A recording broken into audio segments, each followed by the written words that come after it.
And as you can see, the crowd is already into it. Oh, they're excited. Hey, first postseason game for this main crowd. And, you know, it's a bit of history for those of you who are newer to the league. Oddly enough, I'll go into this later, but the Bangor Tides started off in the United Kingdom, of all places. Quite a story there. I'll go into it probably around halftime. There's the tip-off. Dufresne gets the ball, and so we'll start with a Tides rock. Pass inside. We find Jones. Constantine back to the basket. Step inside. Hook shot. Bounced around the rim, but no good. Recovered by Kadane. It's going the other way. Quick pass. Lime inside. Puts up a shot, but she cannot connect. High floater bounces off the rim, comes off, and we're going the other way. Raul Zaleta with it. Behind the tail dribble. Drives his way back to the outside. He's pushed back by the defense. Kasi Jelenska doing a fine job covering him. Pass over to Dufresne near the corner.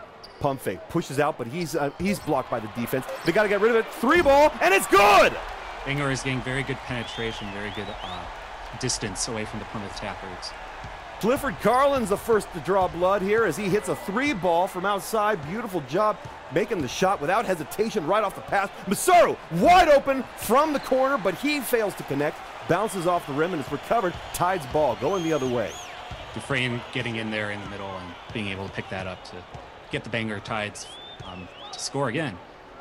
Carlin finds Mange deep corner, but he's well guarded. He has to get rid of it. Back to Zaleta in the woods. Zaleta trying to get around the D, finds Mange, but Mange is outside of his range, except he goes for the 3. I gotta admit, I wouldn't expect him to take a ball like that, but went for the 3. Went for the 3-ball, being brave there. Quick score, no good. It's headed back with Zaleta wide open. And another that was a quick layup. Beautiful. Man. The Fox was fast on that one. Raul Zaleta with a quick transition, got the ball there and caught the Taproots sleeping. Beautiful job. And 5 points right away for Bangor Tides, and they'll recover this one. Taproots still scoreless so far in this match. Zaleta with the rock again. He's blocked by the defense, kicks it out. Carlin in the woods, guarded by Jelenska. Carlin trying to find some opening, isolates, high arcing pass, finds Mange, back to the basket. He gets rid of it, back to Zaleta. Triangle pass, back to the woods, running out of time. Clifford Carlin from 20 feet, no good. Kadane is there to pick it up easily, well positioned under the hoop. We're going the other way. Nina Lime driving it up. She gets rid of it. I will say Bangor Tides are taking their time to make the scores work for them, while the Plymouth Taproots, their strategy right now is quick scores. Now they're looking to slow this down a little bit with this next possession here. Got to control the pace here. You know, the Taproots have got to be worried that they haven't scored yet, and already we've burned over 2 minutes off the clock. And there, okay, they get another fresh 24, and finally they score. That was McGrath Aladdis with the first score for the team, or for the Taproots, excuse me. Finally, the big bunny inside, right under the hoop. Easy shot for him. And finally, Taproots are on the board. It's 5-2 with about 9 minutes left in the first quarter. Jones back to the basket. Takes the shot from the baseline. No good. Rolled over the rim. Beautiful job rebounding from Kadane. Just flew in there, the big wolf. And Masaru connects with a fadeaway. See, I figured he would get in there eventually with a quick score, and it finally paid off with that one. Now it's only a 1-point game. Marvelous job there. It just found the opening and decided to take advantage. Using the fadeaway, probably not necessary with so little defense around him, but still, who could complain about the shot? Frame, Carlin, cross court, big pass, dangerous. Then Zaleta, jump pass, then over to the shoulder, and it goes in and out, no good, so close. You know, Carlin had the distance there. He had the opening, and it was just not fate's turn for him to get that 3-pointer, though. And the bunny scores again as the Taproots take a 1-point lead. Very good. I mean, again, it was a quick score by the Plymouth Taproots. They have not been going slow at this Bangor Tides offensive drive, and the defense have not been able to catch them. Pass to the corner. Mange at the corner there. And then from the 3-ball, and and he connects. Clifford Carlin with another 3 from the same position as his first bucket. He's going to keep trying those 3s until he gets one in there, T-Matt. Once again, Tides are up ahead, 6-8. Oh, stolen! Man. Zaleta! The Fox to the races! Takes it inside and gets the bucket. It was just a really poor pass there I didn't catch the name of the Plymouth Taproots guy, but he basically just dribbled it into the knees of the Bangor Tides, and they just took it back and got the quick score. Well, that's a very smart tail play there. Zaletta using the brush to tap the ball. That loosens it up just enough to confuse the dribble, and then using his Fox speed to pick it up and get the quick points on the transition. Marvelous job. There, Raul Cadane with the turnaround down low in the kennel. And that is where the Wolf has controlled his game this entire season. It's just a quick score there. That's what he does best. 8 points Taproots, 10 points Tides, already to a 2-point lead here right now. Tides hoping to hold on to that as they fight to stay alive in this series. Kick out. Cross court, big pass. Carlin now with it. Carlin loses it, but he picks it up again, and he's able to make the bucket. That was about as lucky as you could have asked for that dog. You know, he had basically dropped the ball on the court, and he picked it up, got behind himself, and, you know, he probably used his tail a little bit to try and knock it forward, and he picked it up, threw it in, got the quick 2 points to take the 4-point lead for the Bangor Tides. Now that's scoring dirty. That was messy. I got to admit, no coach would ever be happy with that play. But you know, I love watching the type of things that they try to do here on the court, you know. Nina Lime all but robbed there. She had a beautiful shot, wide open, and the ball probably went halfway in before bouncing out. Recovered by her teammate, though. Raul Kadani was right there with the rebound, but then Constantine Jones makes too much contact with the wing, and that's a foul. That'll put the Ethiopian Wolf at the line for 2. As I like to say, you can't do that. Is that what you say? Is that your thing, Lou? It is. It's just you know, they know better. We should hold these players accountable to their mistakes, you know. Kidane failing with the first, unfortunately. He's only 76.9% from the charity stripe this season. And he's going to be taking a second shot here. Makes the second, and that will bring the game within a possession. It's 9 points Taproots, 12 points Tides.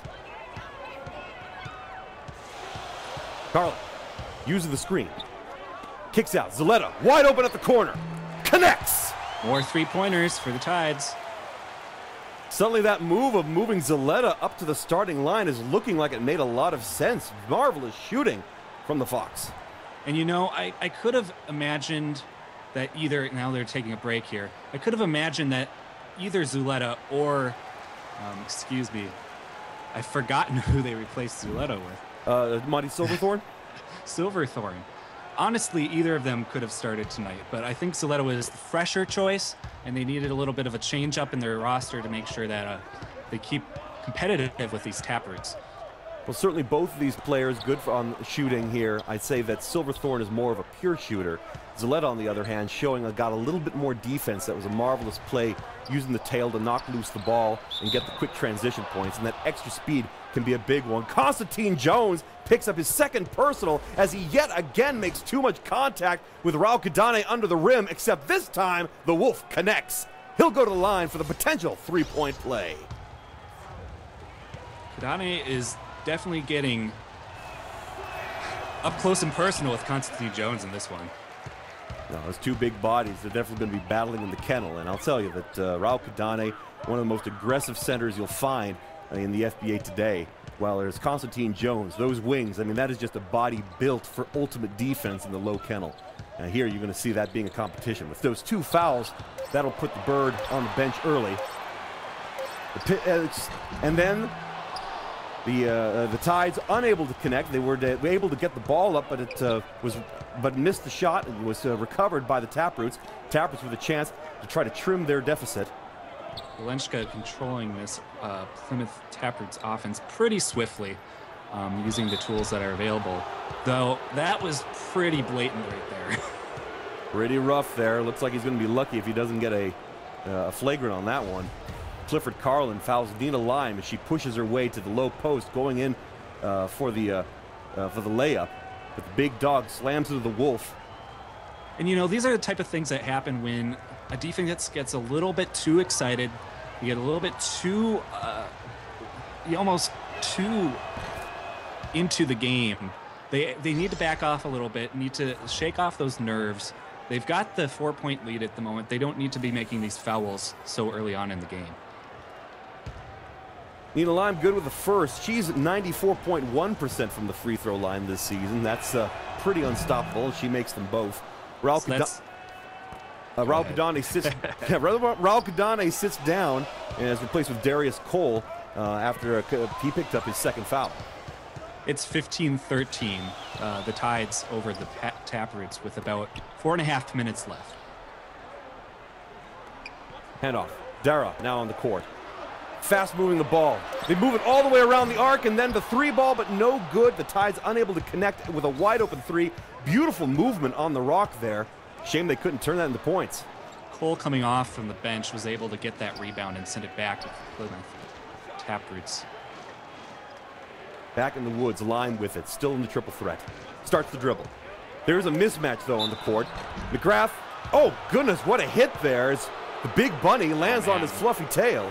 And that's one of the first times we were going to hear this crowd get a little bit aggravated at something that didn't need to happen. Oh, what a hit.